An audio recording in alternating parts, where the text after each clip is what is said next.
Washington calling Counterspy. Washington calling Counterspy.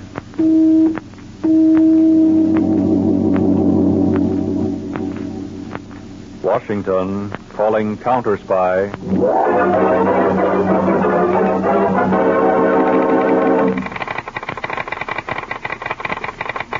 Harding, Counterspy, calling Washington. Harding, Counterspy, calling Washington.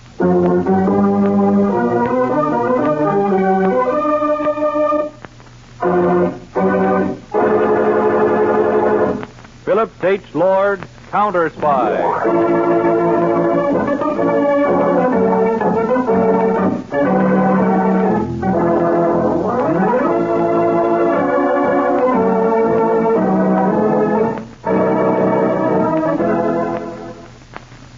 The Blue Network is proud to present Phillips H. Lord, Counterspy, a dramatization packed with thrills and adventure.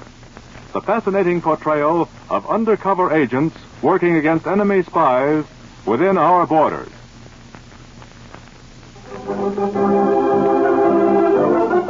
All over this great country tonight is an invisible army of men and women highly trained to protect us from professional enemy spies within our borders. Imagine chief counterspy of them all as David Harding.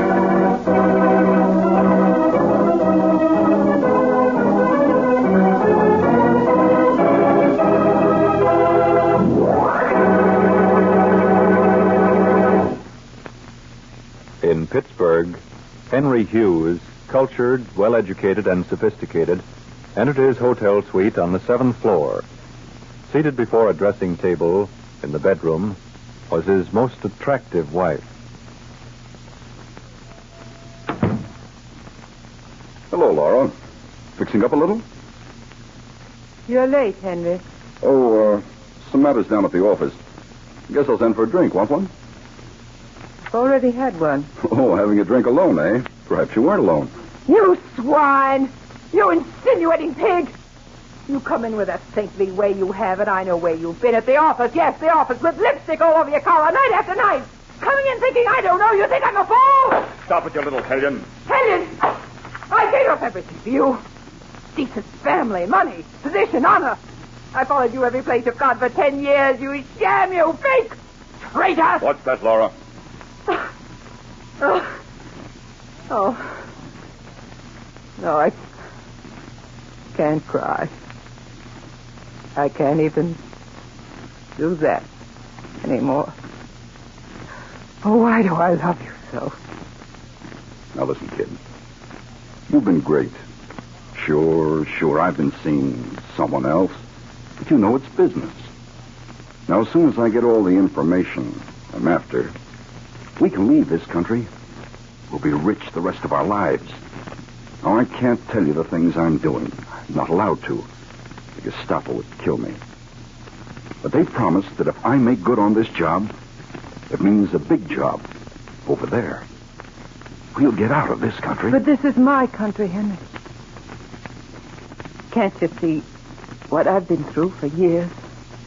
Loving you. Ready to die for you. But cheating all the time on my country. Which means more to you? Your country? Or me? You. There.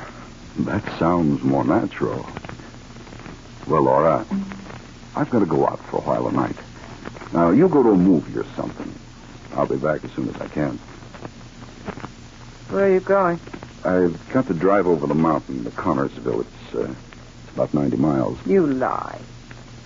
You're lying like you always do. You're going with her. You're letting me down. I can see it in your eyes. Well, you can't. You won't. Now, wait a minute. Okay. Okay, come along. I'll prove it to you.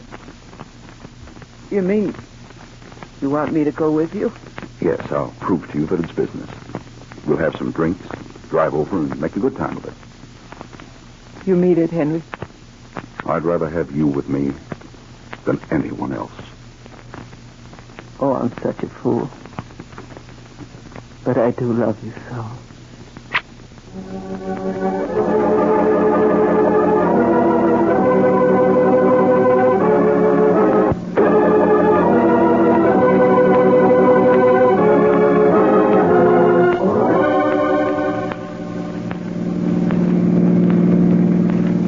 Here's the bottle, Laura.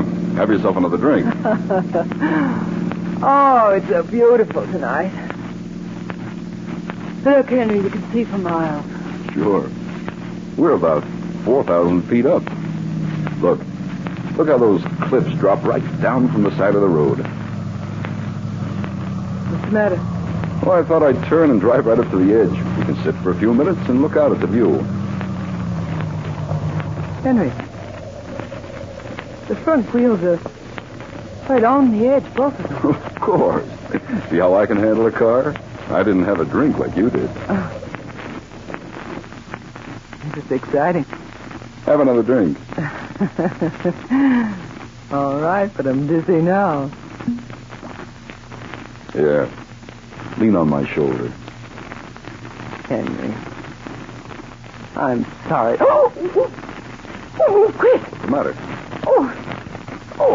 It's all right now, but something stuck in my arm like a needle. Oh, perhaps there was a pin or something in the cushion. Oh, it felt like a... Henry. Yes? What stuck into me? What was it? Why, how should I know? You do know. It was you. You've done it. There was a hypodermic needle. You poisoned me. You had... We're getting too dangerous to have around, you and your jealous streak. Help! Get your head off. Nobody'll ever hear you up here. You're going over the cliff. They'll get you for this. They'll get you for murder. Oh, no. The injection was just enough to make you unconscious. When they find your body, it will have bled naturally. An accident, your stomach full of liquor. Henry, I'm scared.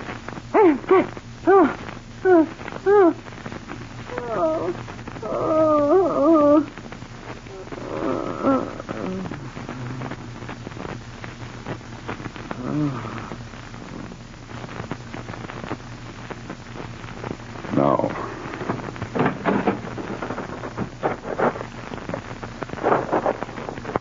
Emergency brake.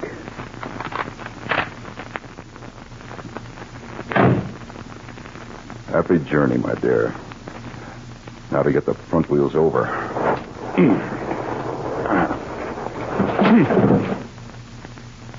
Now the back wheels over.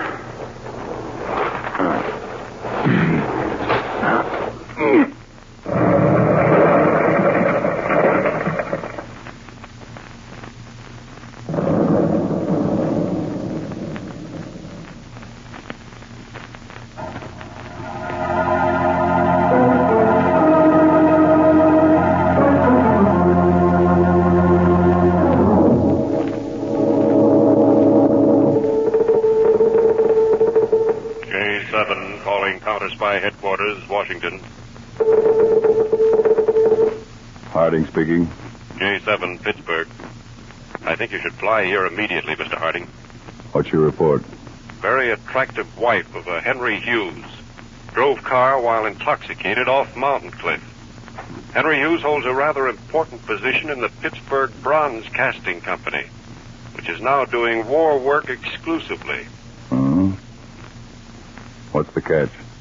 She's supposed to have driven off the cliff while intoxicated, but the ignition wasn't turned on.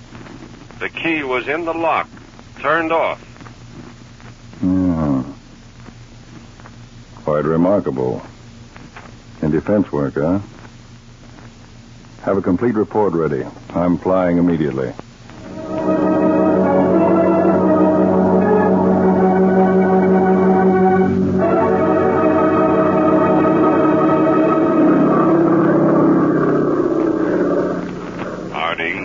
Calling J7 Pittsburgh.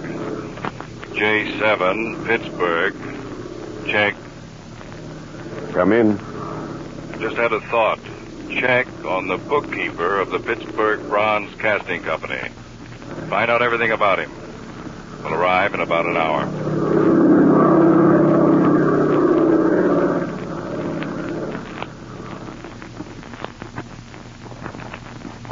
Now, these reports, Mr. Harding, they're all on Henry Hughes.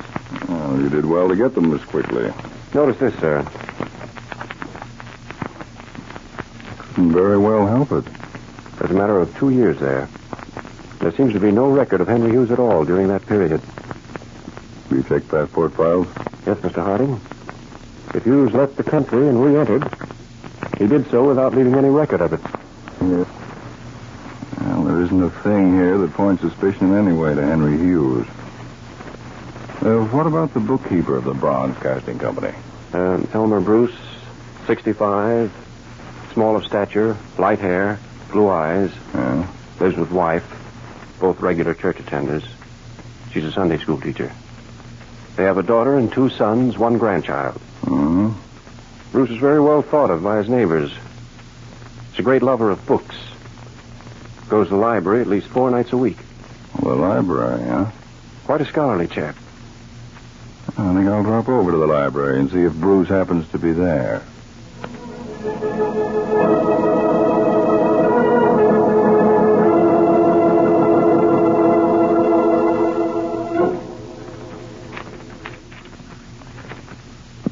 Pardon me, were you through with this book? Oh, yes. I was just browsing through it. Look, won't you sit down a moment? I'd like to speak to you. Why, yes, certainly. Aren't you Elmer Bruce? Why, that's the most amazing thing I've ever heard of. I've never seen you before. Well, this meeting isn't quite as accidental as it might seem, Mr. Bruce. For certain reasons, I didn't want to go to your home. I'd like to have you look at my credentials. Mercy. Oh, there's nothing to be nervous about. Oh, have I done something wrong? I just wanted to ask you a question, Mr. Bruce. Do you happen to know a man who works for your company by the name of Henry Hughes? Why, yes. Oh, wasn't that a catastrophe, his wife's death? Yes, a terrible thing. Mr. Bruce, of course you pay all the employees of the Bronze Casting Company by check. Oh, yes. 462, counting the 2 janitors and night watchmen. That is the last count was that. I see. Yes. Mr. Bruce, tomorrow your accountants are going to call on you. And Mr. Harold Lawrence, the president of your firm. Oh, yes. Now, these accountants are going to recommend that you pay the employees from now on in cash instead of by check. Oh, no. I want you to fall in with the accountant's plans to pay from now on in cash. But I couldn't. I'd be untruthful. Well, I'm sorry, Mr. Bruce, but these happen to be government orders. A great deal depends upon them. Well, I'm sorry, too, Mr. Harding. I respect my government, but even for it, I couldn't lie. Mr. Bruce, it's very refreshing to meet a man of your principles. I don't wish to be an unreasonable prick. I just want to do what's right. Well, couldn't you say, under the present-day circumstances, you recommend paying by cash? That you wouldn't have to say what circumstances. I see. Mm-hmm. Well, that's rather delicately skirting the truth. Well, I might. For my country. Oh, that's fine. Now, you will receive from the bank each week some separate bills of different denominations, which we will have the numbers of. Now, you are to put these designated bills in the pay envelope each week of Henry Hughes until notified to the contrary. Oh, yes. And you're not to mention to anyone under any circumstances that you have met or talked with me. Oh, my gracious. That's a big responsibility. I hope I'm a big enough person, Mr. Harding. After all, I've always lived in my very small way, and I'm not a broad or big person. Well, I know all about you, Mr. Bruce. You're considered a very fine person. Thank you. Now I'll have to leave you. I'm going back to Washington.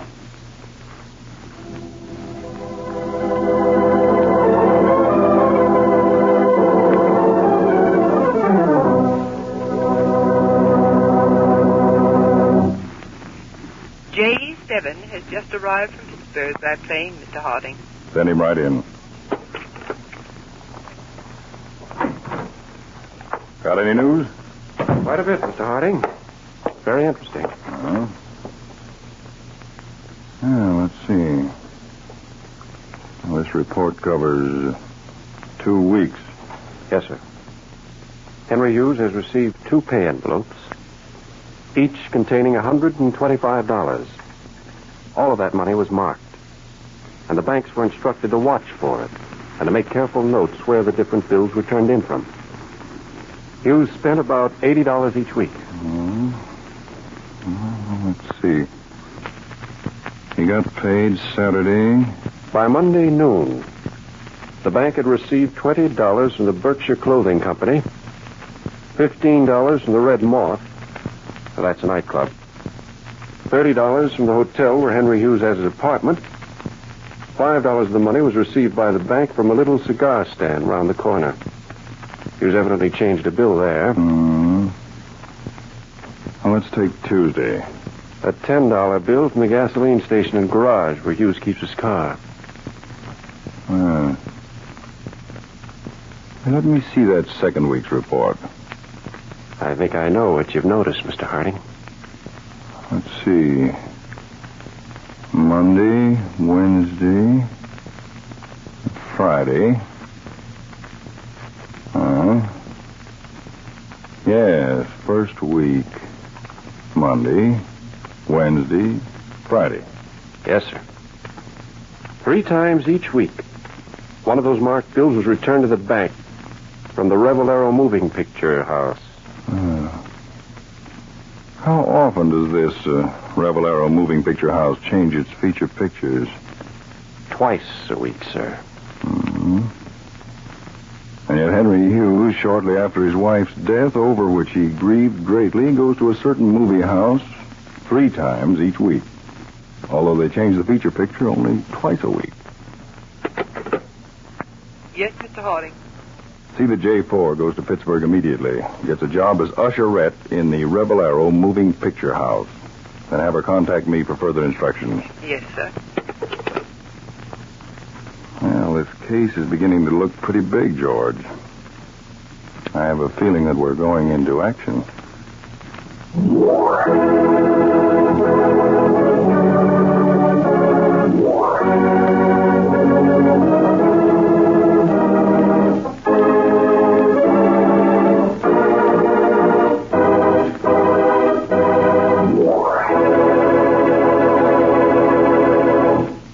We'll continue tonight's case of Counterspy in just a moment.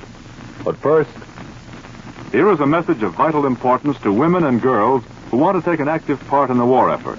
Your country needs you and needs you now as a student nurse. The need is so great that 19,000 student nurses will have to enter mid-year classes in January and February. Will you be one of them? You won't attack the enemy, but you'll fight. You'll fight pain. You'll fight casualties. Even as a student, you'll release some experienced nurse to help our fighting men on the fields of battle. Here is a direct call from your country. To answer it, women and girls between 18 and 35 who are citizens and high school graduates in good health should write to Student Nurse, Box 88, New York City. That's Box 88, New York City. And they will give you full information.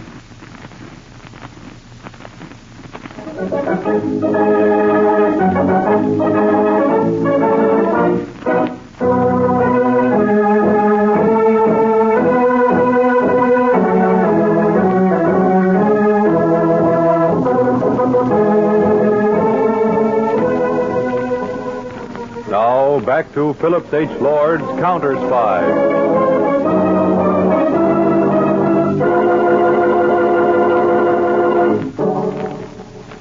J4 reporting to Harding from Pittsburgh. J4 reporting from Pittsburgh. Harding speaking. Proceed. The man in question entered theater at 4:10, went down center aisle to row D, asked girl to remove coat from a seat, and sat down next to her. After a while spoke to her, and from then on they carried on conversation.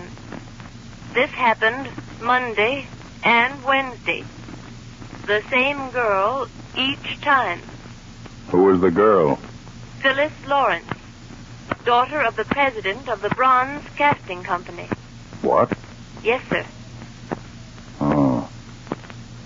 I'll contact you later. Yes, Mr. Harding. I'm leaving for Pittsburgh immediately. Tell J7 I'm going to call on Mr. Lawrence, president of the Bronze Casting Company.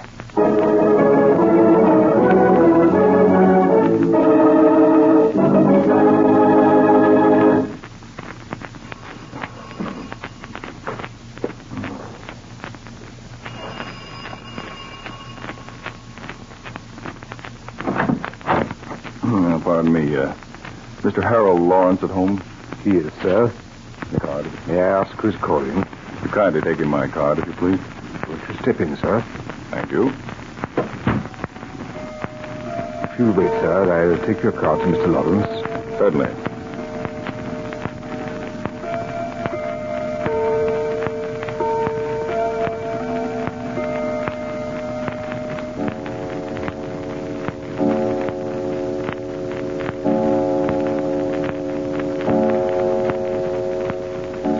We'll see you immediately, Mr. Harding.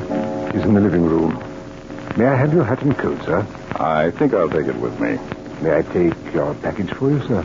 No, I'd like to keep that with me, too. Right this way, sir. Come in, Mr. Harding. Delighted to meet you, sir. I'm very glad to meet you, Mr. Lawrence. Sit down. Sit down. William should have taken your things. I'm just stopping for a moment. Mr. Lawrence, you have a daughter. Why, yes, Phyllis. Well, it's a little difficult for me to broach the subject, Mr. Lawrence, but... What is it, Mr. Harding? Speak up, man. Look, are you aware, Mr. Lawrence, that your daughter is quite interested in a certain gentleman? Why, no. Phyllis has many gentlemen friends. I don't think she's partial to anyone especially. Well, I'm afraid, Mr. Lawrence, that I must tell you that she is. Just a moment, Mr. Harding. I respect you and your position, but whether my daughter is partial to any young man or not is none of your business. Well, I don't blame you for saying that, Mr. Lawrence. And believe me, I'd never be here if it were not for a very serious purpose. What is it? Well, the young man that your daughter happens to be interested in is in the employ of our enemies. Germany. Now, let me get this straight. My daughter, you mean Phyllis? Yes. She's interested in a man who's a German spy? I'm afraid so. No, you're wrong. Who is he? A man employed by you. Henry Hughes. Oh, no, Harding. Hughes? Hughes' wife, Phyllis, doesn't even know him. Besides, his wife was just killed. Why, Hughes is a fine man. I'm sorry, Mr. Lawrence, but Henry Hughes is a member of the German Gestapo. He's lying. He's lying. It isn't so. Don't you believe him, Father? Phyllis, have you been listening? Yes, and Henry isn't a spy. He's a patriotic American, just as patriotic as you are. Henry? Henry who, Phyllis? Henry Hughes, if you've got to know. I've loved him for months, but I wouldn't see him. Then when his wife was killed, I didn't see why I shouldn't see him. He's honest, he's decent, and I'm not ashamed. I love him. Phyllis, do you know what you're saying? I can't believe... Mr. Lawrence, I'll leave. I think this is between you and your daughter. Father, this man has tried to poison your mind. Henry's fine, and you know it, and he's my sweetheart. I'll call you shortly on the phone, Mr. Lawrence. Goodbye. Phyllis, I want the truth. How long you've been seeing this man, Hughes? How do you know he isn't what Mr. Harding said he is? How do you know? I do know, and he loves me. Ask him. He didn't love his wife anyway. He told me. Ask him. I'll ask him nothing. You've been meeting him behind my back. You've been lying to me about where you were going. You haven't told me a thing about it. Well, why should I? Is it a sin to love a man? It's a sin to love an enemy. That man Harding must know what he's talking about. I tell you, it's lies, a pack of lies. I'll prove it, they're lies.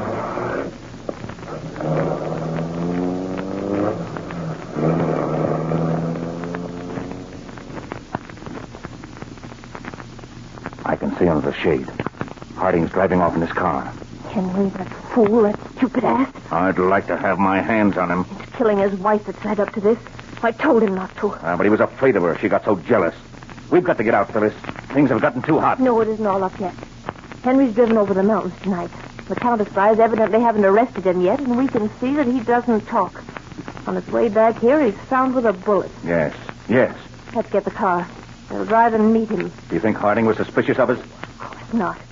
Harding thinks you're a respectable businessman and I'm your innocent daughter led astray. He came to warn us. We're safe if we can do away with Henry before he talks. What's that? What? That package by the chair. Right there. Oh, that's where Harding was sitting. Must have been in such a hurry he forgot it. Wait a minute. It's a short-wave set. Oh, we're tricked. Harding left that there to trick us. He's heard everything we've said. Quick, the car in the garage. Don't stop for a thing. Come on. All right. You drive.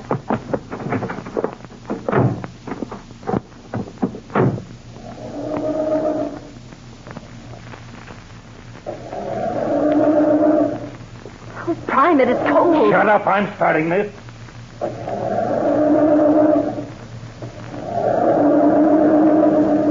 I'm afraid it won't go. Oh.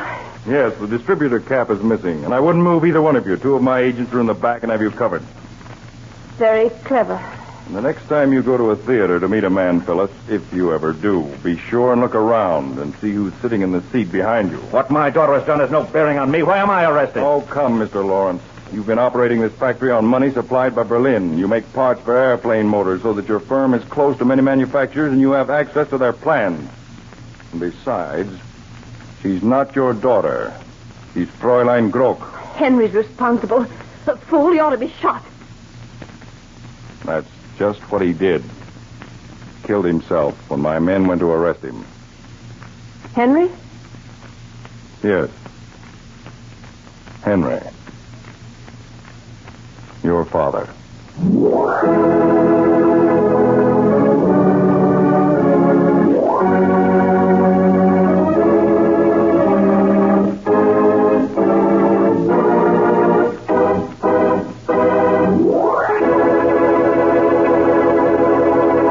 We'll be back in just a moment to tell you about next week's exciting Counterspy case. But in the meantime...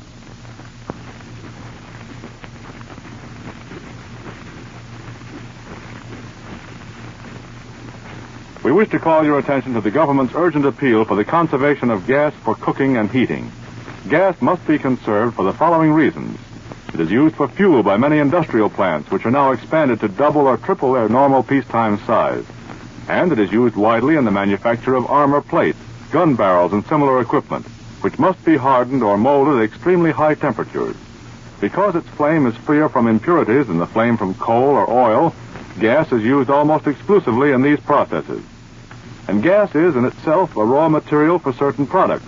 Synthetic rubber, for example, and ammonium nitrate, which is used in the manufacture of explosives. That is the why, and now here's the how, of gas conservation. Don't use the kitchen range to heat the house. If you heat with gas, keep your house below 65 degrees. Cook with a low blue flame. Use hot water sparingly. Those are directions direct from Uncle Sam. Now, they may not sound as intriguing as an assignment to track down and capture enemy spies, but the conservation of gas, practiced by millions of soldier citizens on the home front, will be echoed in cheers of victory from our fighting men, because the conservation of gas will help give them equipment and weapons they need.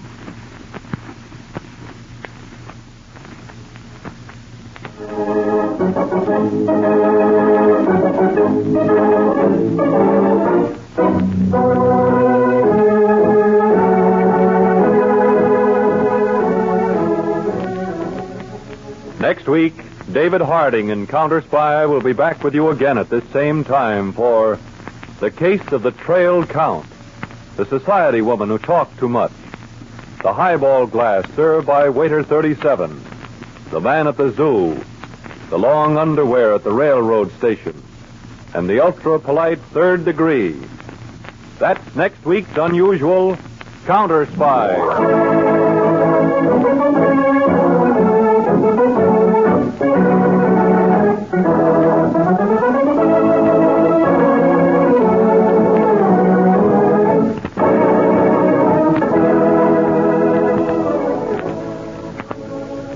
11 days till Christmas. Give the present with a future. The greatest gift of all, a share in America. Give war bonds and stamps.